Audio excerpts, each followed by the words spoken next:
Right, team, welcome to the Moto Guzzi V7 Special,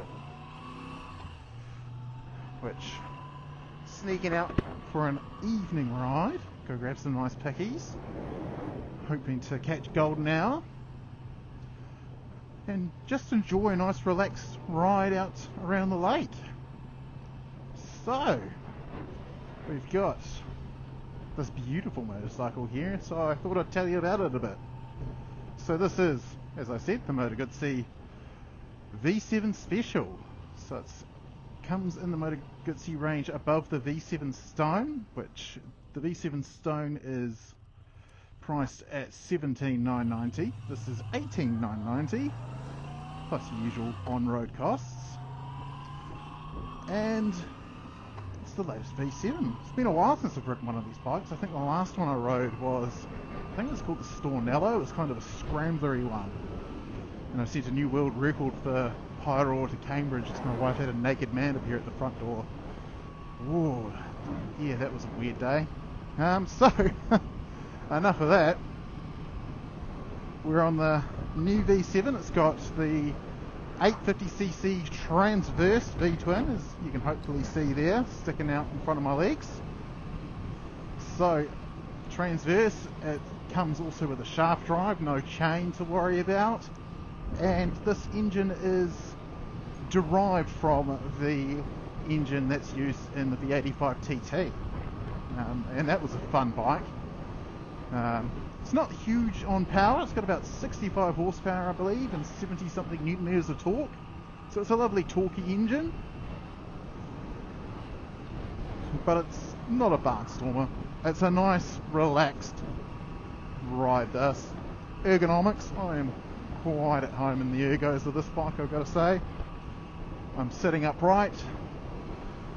My legs are just out in front of me, bent slightly more than 90 degrees.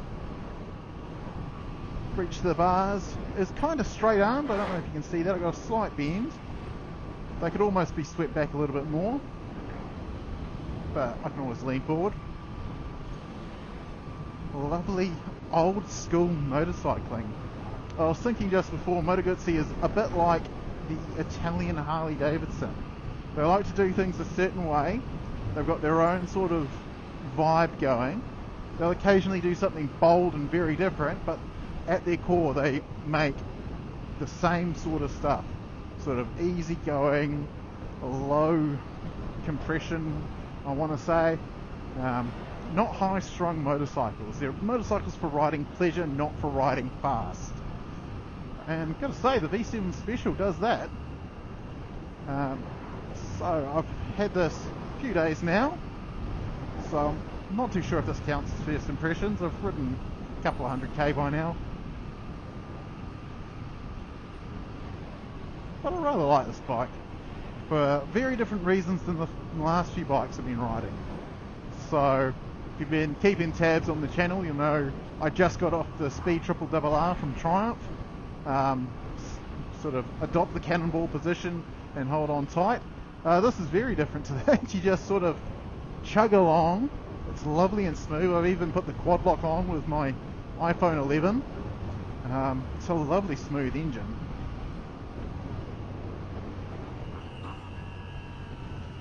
But yeah, if I've got to say, not particularly stoked with how quickly the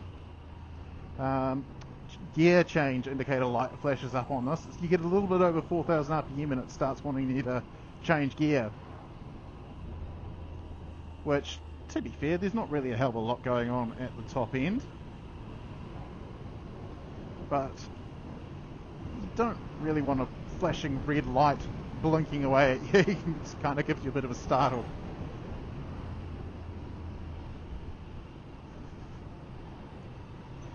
So differences between this and the Stone. The Stone doesn't get all the chrome. It's got alloy wheels, and it comes in different colours. This is a beautiful metallic blue. It's a gorgeous wee bike. It's got a few strange things about it though. So all of your lighting except the headlight is LED. So the headlight is still your conventional halogen bulb, which I don't really know what the idea is there. Maybe it's a law thing, something to do with regulations, and just makes it easier to not have an LED headlight. But that Moto Morini I rode the other week, that had a LED bulb. So yeah, maybe it's Moto Guzzi holding onto this a bit of the past. I don't know. Haven't needed the headlight specifically, so yeah, it's there, but I haven't exactly gone riding at night. It's middle of summer here. We've just gone, 7 o'clock at night, I think, and we've still got plenty of sunshine. So 6-speed gearbox, kind of tall gearing. It's a nice leisurely kind of ride. Just cruise along, and you don't even really have to apply that much throttle, and the torque just kicks in and the bike just rolls along. It's quite lovely. It's a very relaxed ride. So we're going to go through some twisties up here in a minute, and we can sort of let loose a wee bit. But like I said, this isn't really a barnstormer. You're not going to go blasting around carving corners. The foot peaks tend to touch down reasonably quickly for a roadster style bike, but you can hold a decent pace, I will give you that. So the V7 is one of probably the longest running model in the current Guzzi lineup, really. Conventional telescopic forks. You've got twin shocks at the back. It's definitely not as sharp as some bikes I've ridden lately, but then again, it's not really trying to be a sharp lightning thing. Ergonomically, it's very comfy. I know I said covered some ergos before, but yeah, the seat's quite nice and comfy. So you've got plenty of padding there. It's nice and wide.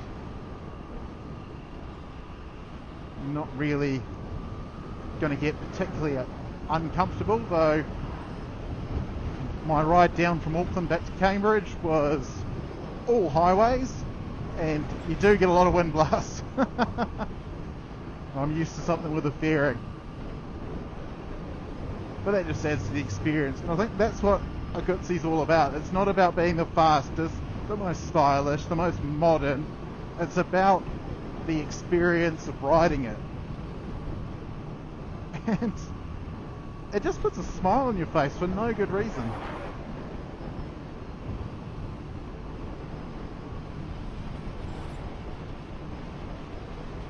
So switchgear, basic, but I like it. It looks like your traditional motorcycle switchgear. One thing I don't like about the V85 TT and the V9 Bobber as well, they've got that kind of modern-y plastic, weirdly shaped switchgear, and the switches don't feel nice, they don't feel mechanical or anything. Where this, you've got nice lights, you've got a flasher, you control your high beam, it's nice and easy, and you don't have to look at it to know what it's doing. So you do have a mode button down here. There's no rider modes though. Should double check the camera's still there. Yep, camera's still hanging on there. Oh, lugging it from 70 kilometers an hour in 6th gear.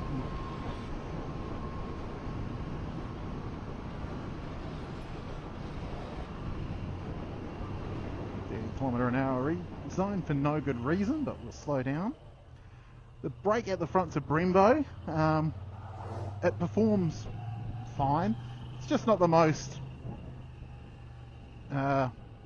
doesn't give the most feedback. It's a wee bit kind of wooden feeling. You've only got the one brake there. I believe it's a 4-piston caliper, but it's not the fanciest Brembos, and it doesn't have to be. Again, it's all part of the V7 not trying to be something it's not.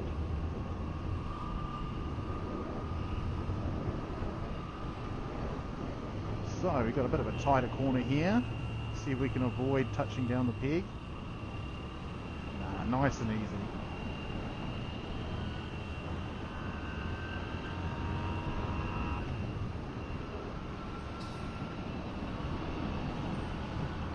So the handlebar's quite narrow on this. I'd say the bars on my CRF 250 Rally are wider than that, but it's a really nice position. You're not sort of muscling the bike around, you just gently apply a bit of pressure and she turns in.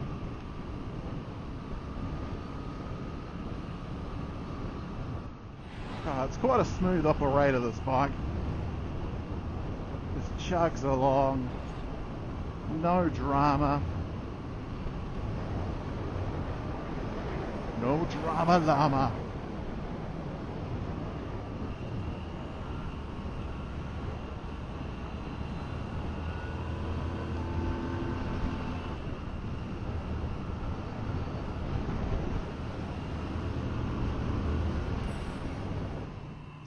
Yeah, I suppose the gear change indicator comes in probably at the right time, really, because there isn't really a lot of top end on this engine.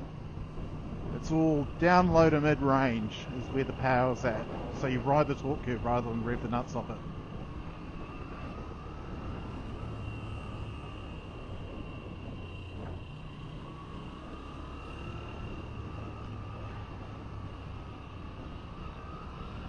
Whoop, touchdown. Always gives you a fright when you first touch down and you're not quite expecting it.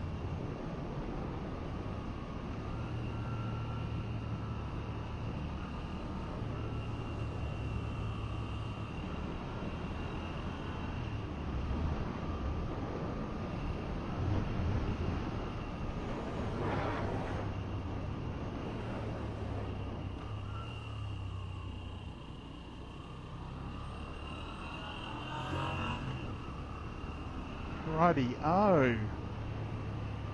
Getting down to that spot by the lake. Hopefully there's no one in me spot. Otherwise I'm going to have to quickly work out where I'm going to photograph this.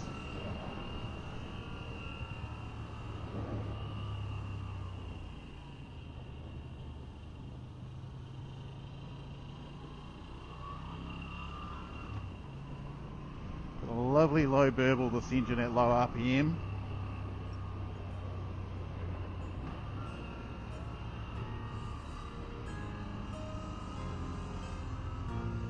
Righto. I think we'll have it. Yeah, nice. Rightio.